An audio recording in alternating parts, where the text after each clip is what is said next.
देखिए, इस वीडियो में मैं आपको चाणक्य नीति के वो 10 श्लोक बताऊंगा जिसके अंदर आचार्य चाणक्य ने ये बताया है कि बात कैसे करना चाहिए। सबसे पहली चीज, किसी भी काम को अगर आपने करने की सोची है तो फिर आपको उस काम को कर देना चाहिए। बताना नहीं चाहिए कि मैं ये करने वाला हूं, क्योंकि बताने का सबसे बड़ा नुकसान ये होता है कि अगर कोई व्यक्ति चाहता है कि वो काम ना हो तो वो उसके अंदर अड़ंगा लगा देता है। इसका एक एग्जाम्पल समझ लीजिए, आपने मूवीज वगैरह देखी होंगी और उसके अंदर होता ये कि हीरो की माँ या बाप या बहन या भाई ये विलेन के सामने जाकर बोल देते हैं कि रुक जाओ, मैं अभी के अभी इस बात की पुलिस में कंप्लेंट करूंगा। और विलेन क्या करता है? विलेन वो करता है जो कि उचित होता है। दूसरी चीज, अपने से ज्यादा ताकतवर व्यक्ति से विनम्रता पूर्वक, जो अपने से कमजोर हैं उन पर थोड़ा दबाव बनाकर, और जो अपने जितने ही ताकतवर हैं उनसे विनम्रता पूर्वक दबाव बनाकर बात करना चाहिए। इस चीज को भी समझिए कि सामने वाले ने चाहे कितना भी गलत क्यों ना करा हो, आप चाहे कितने भी गुस्से में क्यों ना हो, आपको कभी भी गलत शब्दों का प्रयोग नहीं करना है। आपको अपनी बात हमेशा तमीज से कहना है। इसका एक एग्जाम्पल समझ लीजिए। देखिए, बहुत सारे मोबाइल सर्विस प्रोवाइडर्स हैं, कभी इधर पैसे काट दिए, कभी उधर पैसे अटका दिए, और फिर आप जब फोन कर रहे हो या ईमेल कर रहे हो, आप एक बार भी गाली का प्रयोग कर दो और आप फिर पैसे निकलवा के बता देना, आप नहीं निकलवा पाओगे। पर तमीज से बात करने का मतलब ये नहीं होता कि सही बात भी ना की जाए। आप जब बात करो या ईमेल करो तो सबसे पहले तो पूरा सीन समझा दो, ये भी बता दो कि आप इस तरह से टाइम बेकार नहीं कर सकते। एक दो बार के बाद बोल दो कि भाई आपकी कंपनी जो है वो फ्रॉड है, चोर है आपकी कंपनी।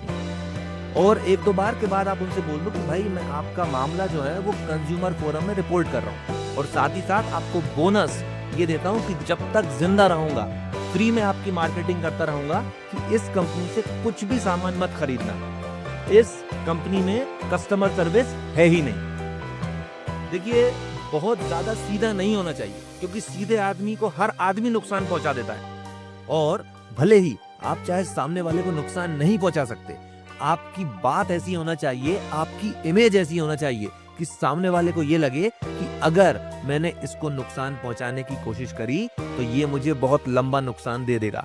यानी सामने वाला हमें नुकसान पहुंचाने में डरे, और इस डर में ही हमारी जीत है। अब देखिए, ये तो हुई बंदर घुड़की की बात। इंसान नुकसान से कम डरता है, नुकसान हो जाने के डर से ज्यादा डरता है। हम इस तरह से बात इसलिए कर रहे हैं, हम इस तरह की इमेज इसलिए क्रिएट कर रहे हैं ताकि सामने वाला हमें नुकसान पहुंचाने से डरे।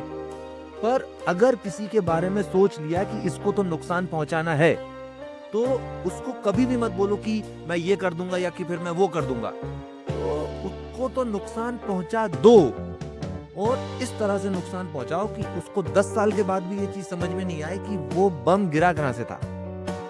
8वां श्लोक, देखिए, बताया उसको जाता है जो सुनने की इच्छा रखता हो, समझाना उसको चाहिए जो समझने की इच्छा रखता हो, सलाह उसको दी जाती है जो सलाह पर अमल करने की सलाहियत रखता हो, और अगर सामने वाले में तीनों चीजें नहीं है, चुप रहो। 9वां श्लोक, और इसके केवल कीवर्ड्स पकड़िए आप। मूर्ख, दुष्ट और दुखी, ये 3 तरह के लोगों से हमेशा बचना चाहिए। देखिए, मूर्ख व्यक्ति की खासियत ये होती है कि वो ज्ञान पाकर और भी ज्यादा मूर्ख हो जाता है।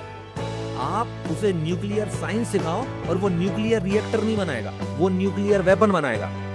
दूसरी चीज, किसी दुष्ट को ज्ञान दो कि भाई उनकी पत्नी को वापस कर दो, खानदान खत्म हो जाएगा, वो तुम्हें बाहर निकाल देगा। और तीसरा बंदा वो जो हमेशा रोता ही रहता हो, इस बंदे से हमेशा दूरी बना के रखना चाहिए, वो तुम्हारी थिंकिंग भी अपने जैसी बना देगा। तो भले ही आप चाहे कितने भी ज्ञानी क्यों ना हो, अगर आप इन 3 तरह के लोगों से मिलना जुलना करते हो तो आपको कष्ट उठाना पड़ेगा। अब ये तो ही एक चीज, पर देखिए, ऐसा भी होता है कि हम कहते हैं कि भले ही चाहे वो मूर्ख है, दुष्ट है या दुखी है, पर है तो मेरा दोस्त, उसको इस हालत में कैसे छोड़ दूं? ये जो मोह है यही सभी परेशानियों की जड़ है। इस चीज को समझ लीजिए और बहुत अच्छे से समझ लीजिए। अपने फायदे के बारे में सोचना कोई बुरी बात नहीं होती। तो भले ही चाहे सामने वाला हमारा कितना भी भला क्यों ना सोचता हो, पर अगर रत्ती भर भी गुंजाइश है कि इस बंदे की वजह से हमें कभी कोई नुकसान पहुंच सकता है, उस बंदे से किसी भी प्रकार का कोई भी मोह नहीं रखना चाहिए। आखिरी श्लोक, इंसान को व्यवहार कुशल होना चाहिए, और व्यवहार कुशल होने का मतलब होता है वो आदमी जिसे बात करना आती है, और व्यवहार कुशल वो व्यक्ति होता है जिसके अंदर ये 7 गुण होते हैं। सबसे पहला गुण, अपने परिवार वालों की हमेशा मदद करना। दूसरा गुण, सामने वाले की परिस्थिति समझने की कोशिश करना, सामने वाला अगर ऐसा व्यवहार कर रहा है तो क्यों कर रहा है। तीसरा गुण, दुष्टों के प्रति दुष्टता दिखाना, उनको नुकसान पहुंचाने की पूरी कोशिश करना। चौथा गुण, ज्ञानियों की संगति करना, यानी ऐसे लोगों के बीच उठना बैठना जो हमसे बड़े हैं, जो हमसे समझदार हैं और जिनसे सीखने को कुछ भी नहीं मिलता, जिनके साथ बैठ के आपका टाइम वेस्ट हो रहा है, उनके साथ दूरी रखना। पांचवा गुण, माता पिता और गुरु के साथ सहनशीलता से पेश आना, कुछ भी कहें चुपचाप सुन लेना। छठा गुण, कैसी भी बुरी परिस्थिति आ जाए कभी भी अपना धीरज नहीं छोड़ना, कभी भी हिम्मत नहीं हारना। और सातवां गुण, औरतों से समझदारी से बात करना। जरा समझदारी को समझ लीजिए, बहुत ज्यादा सोचने और समझने के बाद चुप रह जाना समझदारी होती है। इसके साथ मैं अपनी बात खत्म करता हूं। इस चैनल को सब्सक्राइब कर लीजिए ताकि इस चैनल पर जो भी वीडियो अपलोड हो आपके पास उसका नोटिफिकेशन पहुंच जाए। आपने मुझे इतना समय दिया, थैंक यू वेरी मच।